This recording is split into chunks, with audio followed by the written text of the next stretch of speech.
Hi, this is Tzvi Rosen. Today we're going to be introducing series, which corresponds to section 11.2 in Stewart's calculus.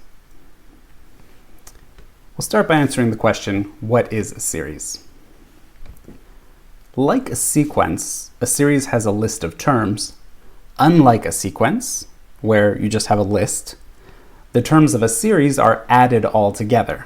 So we write down a series as follows.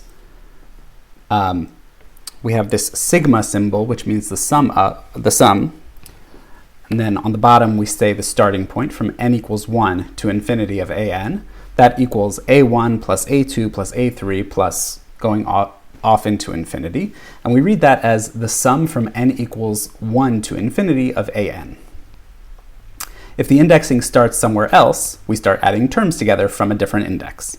For example, here we have the sum from n equals 6 to infinity of a sub n, and that would be equal to a6 plus a7 plus a8, etc. So we just start at 6 and go up from there.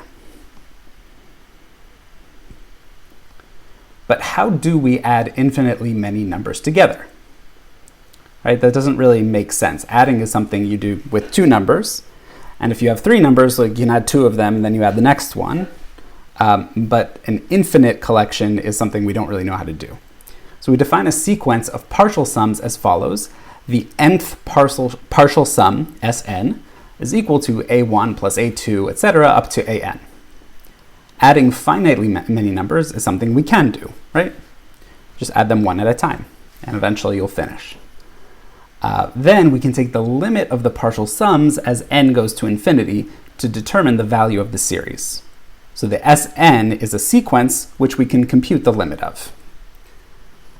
Note that Sn is equal to Sn minus 1 plus a sub n, right? Because you have the sum of the first n minus 1 terms, you add the nth term to that, and now it's the sum of the first n terms. So that implies that a sub n equals Sn minus Sn minus 1, where we take S0 to be 0. So the sequence of partial sums also determines the original sequence defining our series.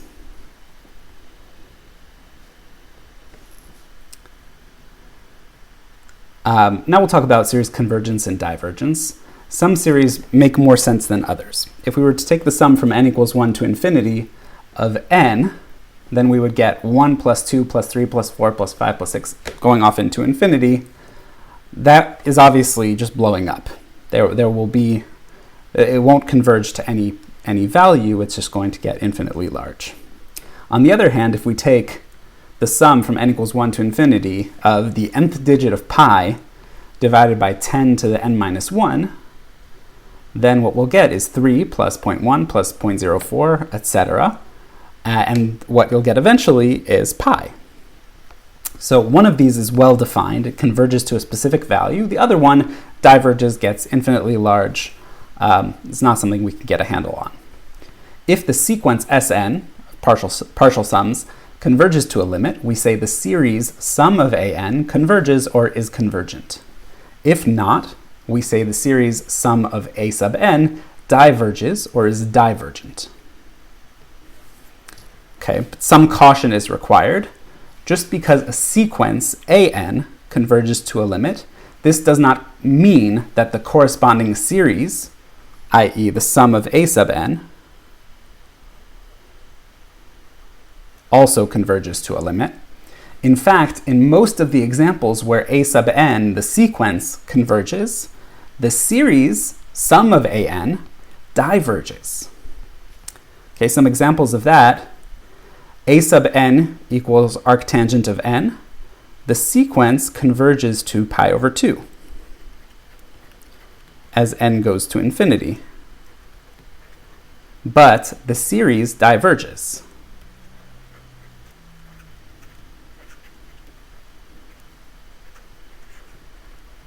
And we'll see why later, based on the test for divergence. The second one, as n goes to infinity, a sub n approaches 1. But for the same reason as arctangent, this sum diverges.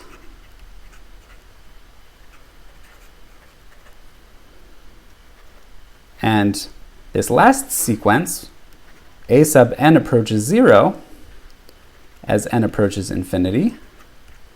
But here too the sum diverges, and this one we'll discuss in more detail. It's called the harmonic series. So this is a bunch of examples where even though the sequence converges to a limit, the corresponding series diverges. So a lot of care must be taken in not making that assumption. Okay, let's consider an example. Suppose that Sn equals 1 minus 1 over n. Does the series converge? Can you deduce the original series, sum of an, from the partial sums? Okay, so we know that the series sum of an is equal to the limit as n goes to infinity of Sn. Okay, in our case, Sn is 1 minus 1 over n, so we have limit as n goes to infinity of 1 minus 1 over n. Because both of the subsequences here converge, we can split this up. We can split the limit up to 1 minus the limit of 1 over n, which is just 1. Okay, this goes to 1, and this goes to 0. Okay, how about deducing the original series? Well, if Sn is 1 minus 1 over n, we know that Sn minus Sn minus 1, this is another way of writing a sub n, right? Because to get the sum of the first n terms, you take the sum of the first n minus 1 terms and add a n to that. So using that, we're going to plug in our expression for Sn and Sn minus 1.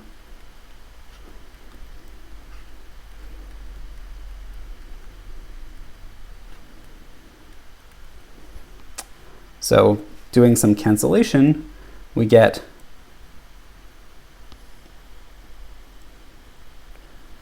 one over n minus 1 minus 1 over n. Okay, so our series would be the sum of 1 over n minus 1 minus 1 over n, where n goes from 1 to infinity. And if we wanted to write out a few terms of this, well, when you plug in this should probably start from n equals 2. Doesn't really make sense for n equals 1.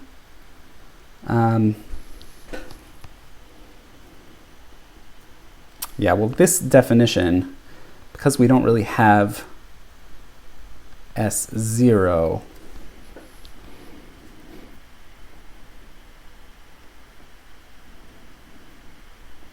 yeah, we're just defining S0 to be 0. So let's assume it starts from n equals 2 for simplicity.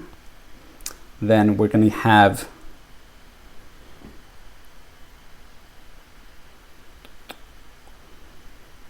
one minus 1/2 gives us 1/2 to start. And then plugging in n equals 3, we'll get 1/2 minus 1/3, or 1/6. Plus, when n equals 4, we have 1/3 minus 1/4, which is 1/12. When n equals 5, we get 1/4 minus 1/5, which is 1/20. And going on. Okay. So we use the sequence of partial sums here, both to compute the sum of the series and to deduce the original formulation of the series. Okay? And you know what? I think we probably need to include a 0 here.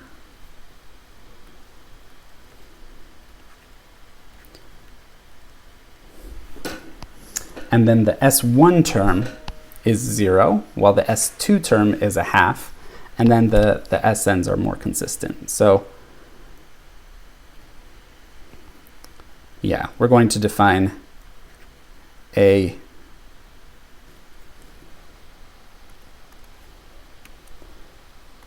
this example, this is true for n greater than or equal to 2, but a sub 1 equals 0. Okay. All right. Hopefully that wasn't too confusing. Okay, now we're going to look at geometric series. Geometric series have the following form. It's the sum from n equals 1 to infinity of ar to the n minus 1, which you can write out as a plus ar squared plus ar cubed each time you're multiplying by another factor of r. And a and r are assumed to be non-zero real numbers. A, the thing that we call a, is just the first term of your series, and r is called the common ratio. That's what you multiply by at each step of the series.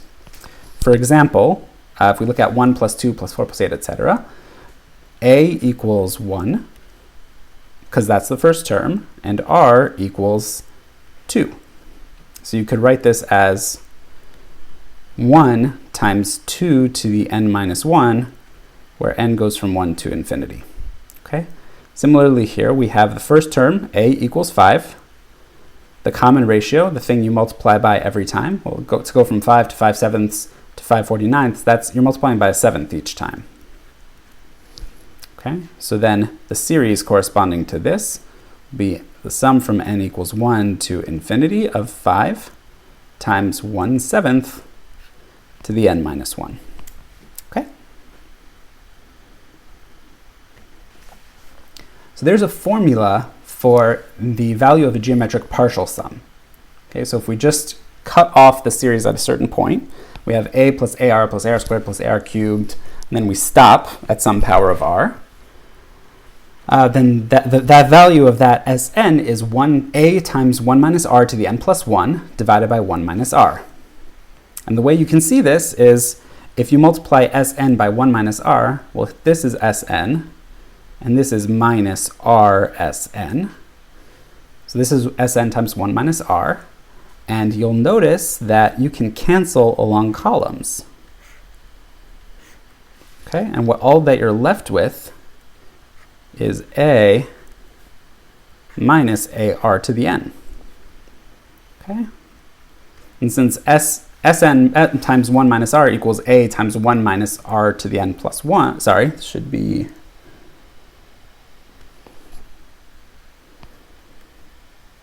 r to the n plus 1. My mistake.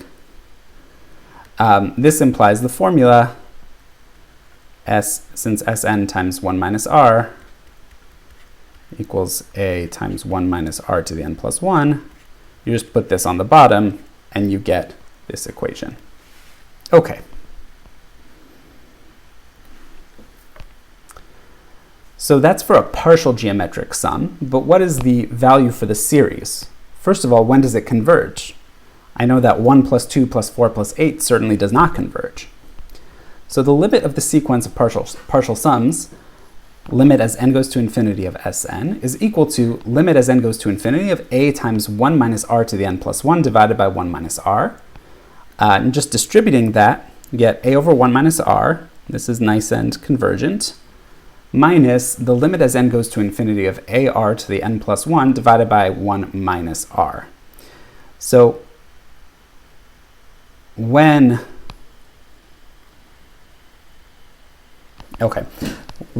this limit exists precisely when the absolute value of r is less than 1.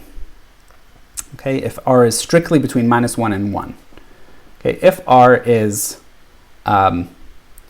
negative 1 or 1, the limit doesn't exist because the denominator makes r equals 1 a problem, and the fact that minus 1 to the n keeps switching back and forth makes minus 1 a problem.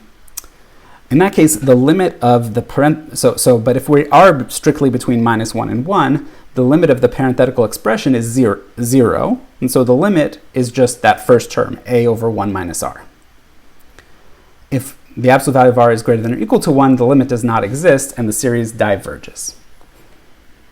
Okay, and again, so the r equals 1 case, you have the 1 over 1 minus r is a problem. This is a problem. For r equals minus 1, you have minus 1 to the n over 1 minus r, which goes back and forth. And for absolute value of r strictly greater than 1, it blows up.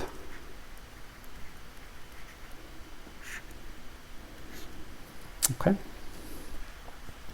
And so it has to be strictly between -1 and 1. Okay, so let's look at this. Let's look at some examples. Compute the sum from n equals 1 to infinity of 3 times 1/3 to the n. So first we have to determine whether this converges. Well, looking at this, we have that a is the first term, so that's going to be 3 times 1/3, which is 1. And r is the thing that gets multiplied by each successive term of the series, and that's going to be 1/3.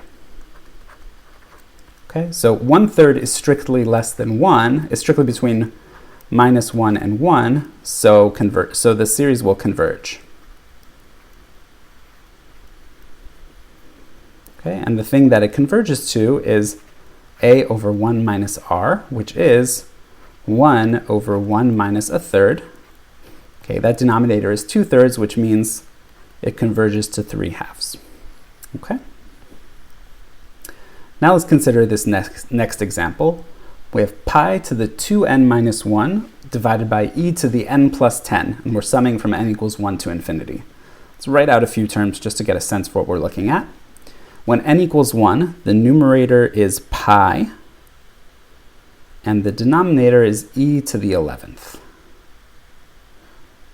When n equals 2, we have pi cubed over e to the 12th. And when n equals 3, we have pi to the 5th divided by e to the 15th. I'm sorry, e to the 13th. Okay. So what we have here is first term pi over e to the 11th, and common ratio given by, well, what am I multiplying each time? I'm multiplying by pi squared on top and e on the bottom, so it's pi squared over e. Okay, well, if you're like me, you don't know precisely what either of these numbers are, but you know that pi is around 3.14, and you know that e is around 2.7. So this is around 9 over 3. It's definitely bigger than 1. So the series diverges. Okay. What about the sum from n equals 10 to infinity of 1/2 to the 2n? So here, and you know what, let's make this a bit more interesting. Let's make this minus 1/2 to the 2n. Actually, that doesn't really help. Let's just leave it as is. Okay. So let's look at the first few terms of the series to determine what a and r are. So we have when n equals 10, that's the first term of the series. That gives 1/2 to the 20. So it's 1 over 2 to the 20. Okay, the next term is n equals 11, so it'll be 1 over 2 to the 22. And the next one is n equals 12, which will be 1 over 2 to the 24.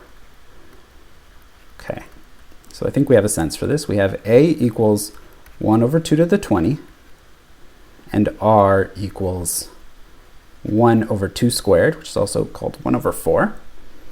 And so we get the sum of n equals 10 to infinity 1/2 to the 2n equals a over 1 minus r, which is 1 over 2 to the 20th divided by 1 minus 1/4, which is the same as this. So the numerator divided by 3/4.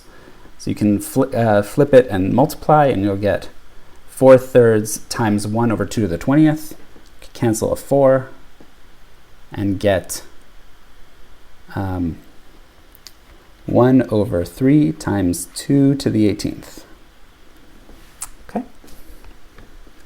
One more problem with geometric series. We're asked to write the repeating decimal 3.14141414. Okay, it's not too far off from pi, as a fraction in lowest terms. Okay, so how do we do this? How do we interpret this even as a series?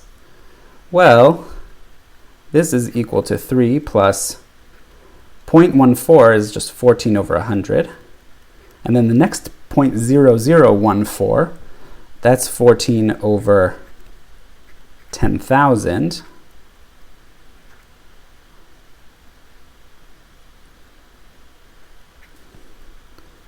And then the next 0.14 is 1, 2, 3, 4, 5, 6, a million, 14 over a million, etc.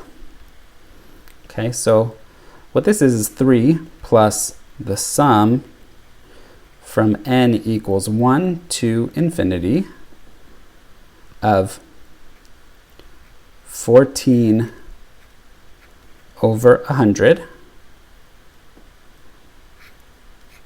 times 1 over 100 to the n minus 1. Okay? Each successive term that we add, we give another factor of 1 over 100. So this is something we know how to compute with our formula, right? The first term is 14 over 100, and the common ratio is 1 over 100. So this becomes 3 plus a over 1 minus r, which is 14 over 100, divided by 1 minus 1 over 100, which is equal to 3 plus 14 divided by 99. Okay? And if you want to write it as a single fraction, this would be 300 minus 3, or 297 plus 14, so 307 plus 4 is 311. 311 over 99. Okay. I hope that's right. All right. Let's move on. We're going to look now at some other special series. The first type of series is a telescoping sum. So we're going to consider the following example: the sum from n equals 1 to infinity of 1 over n minus 1 over n plus 2. Let's look at an example of a partial sum. So we'll stop the series at 5, and we'll look at what we're left with. So I've organized each term in a column, so you have the positive part minus the negative part minus the other part. So you have 1 over 1 minus 1 over 3 plus 1 over 2 minus 1 over 4, etc. And what you'll notice is that you have this cancellation happening. You get a third in this column, but then it cancels with the minus third in that column. And you have a negative quarter canceling with a positive quarter. Negative fifth canceling with positive fifth. And what you're left with is 1 plus a half minus a sixth minus a seventh. And you'll notice that that happens in general. You're always canceling those diagonals, and you're left with 1 plus 1 half minus 1 over n plus 1 minus 1 over n plus 2. But obviously these both go to 0 as n gets large. So the limit as n goes to infinity of Sn is 3 halves, and that's the limit of the series. When we cancel intermediate terms and end up with terms from the beginning and end, the series is called a telescoping sum, and it's motivated by these kind of folding telescopes. You have this very long thing, but then you kind of smush it together, and then it's just the front end and the back end together. So it ends up being much shorter than it looked when it was all stretched out. Okay, here's another special series, the harmonic series. This is the name for the sum from n equals 1 to infinity of 1 over n. And it's called harmonic because it's connected to music theory. Though the sequence of terms approaches 0, so the terms are getting smaller and smaller, so you might expect that the series diverges, that the series converges, the series actually diverges. And here's a proof. Hopefully you'll find it convincing. So we're writing out all of the numbers, 1 plus a half plus a third plus a quarter. And now we're going to step everything down so that it's equal to the next largest power of 2. So for instance, 1/3 becomes 1/4. Now that definitely makes the fraction smaller, because when you have a larger denominator, the fraction gets smaller. So the first row is definitely bigger than the second row. But when you look at the way these are grouped, having 2/4 here, that gives me a half. And having 4/8 here, that's also a half. And the next 8 terms are going to be 8 over 16, which will also be a half. And for every power of 2, you pick up another summand of a half. So this sum will become arbitrarily large. And since the top line is greater than that sum, it's guaranteed to be as large as you want. It's guaranteed to diverge. Okay. Let's talk about the divergence test and some other properties of series. The divergence test states, if the limit as n goes to infinity of a sub n, those are the terms of the series, is not equal to 0, or the limit does not exist, then the sum of a sub n, the series, diverges. Why is this?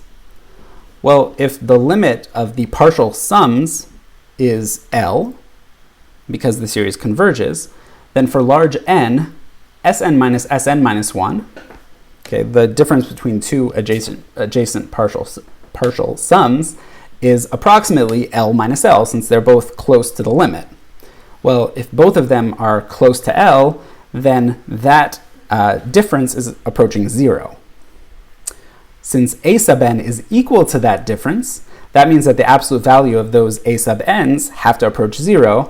And we saw in the last lecture that when the absolute value approaches 0, so does the sequence by the squeeze theorem. Okay, and an example of applying the divergence test is arctangent. We know that the limit as n goes to infinity of arctangent of n equals pi over 2. And so that's enough to tell us that the series diverges, because it can only converge if the sequence of terms converges to 0. Okay, but you have to be careful. Again, another big red caution. The inverse is not true.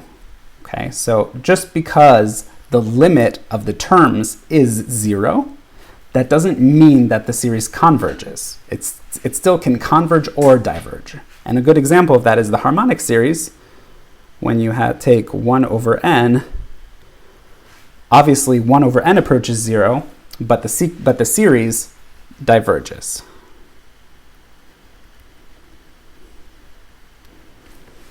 Okay. Here are some properties of series. They share some properties with sequences, and you'll recognize these first 3 from sequences. Specifically, if the sum of a sub n and b sub n are convergent, and c is a constant, then the following series converge to the following values. Okay, the sum from n equals 1 to infinity of c times a n is equal to c times the sum of a n. Okay, you can pull that constant out. If the sum from n equals 1 to infinity of a n plus b n, if you're taking that sum, that's equal to the sum of a n plus the sum of bn. You can separate it. Similarly for a difference, if the sum of a n minus bn is equal to the sum of a n minus the sum of bn. Unfortunately, not all properties translate. So just because you had a sequence law, like the sequence a n bn converges to the product of their limits, the same is not true for series. So generally speaking, the sum from n equals 1 to infinity of a n bn is not equal to the product of the sums the sum from n equals 1 to infinity of a n and the sum of bn. Similarly, the sum of the quotients is not in general equal to the sum of a n divided by the sum of bn. So adding and subtracting, yes, you can split it up. Multiplying, dividing, no, you cannot. Okay, now let's use those limit laws in this next example. These series laws, I should say. We have sum from n equals 1 to infinity of 6 times 3 to the n plus 5 times 2 to the n plus 4 times 1 to the n divided by 5 to the n. Well, looking at this series, I see there's a lot of powers going on, so I'm going to hope that it's related to geometric series, especially because we don't have great tools for computing many other series so far. So we're going to split this up. We have 6 times 3 to the n over 5 to the n plus 5 times 2 to the n over 5 to the n plus 4 times 1 to the n over 5 to the n.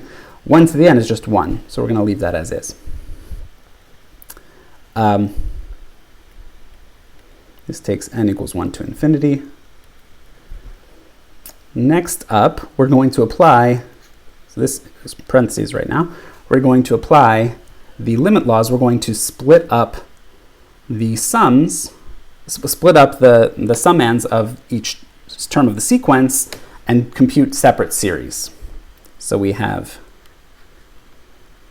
n equals 1 to infinity of 6 times 3/5 to the n plus sum of 5 times 2/5 to the n plus the sum of 4 times 1/5 to the n equals 1 to infinity. And now all of these are geometric series, which we know how to compute. So the first term here is 6 times 3/5, so that's 18/5. The first term here is, and obviously the common ratio is 3/5. The first term here, n equals 1, is 5 times 2/5, or 2, with common ratio 2/5. And the first term here is 4/5, common ratio 1/5. So we get a over 1 minus r, so that's 18/5 over 1 minus 3/5, which is 2/5, plus a over 1 minus r is 2 over 1 minus 2/5, which is 3/5, plus 4/5 over 1 minus 1/5, which is 4/5. So we obtain 9 for the first term, plus 10/3, plus 1, or 10 plus 10/3, or 40 over 3. And that uses the limit laws, separating out a series, to compute this series in terms of the constituent geometric series. Okay, we'll stop there. Thank you.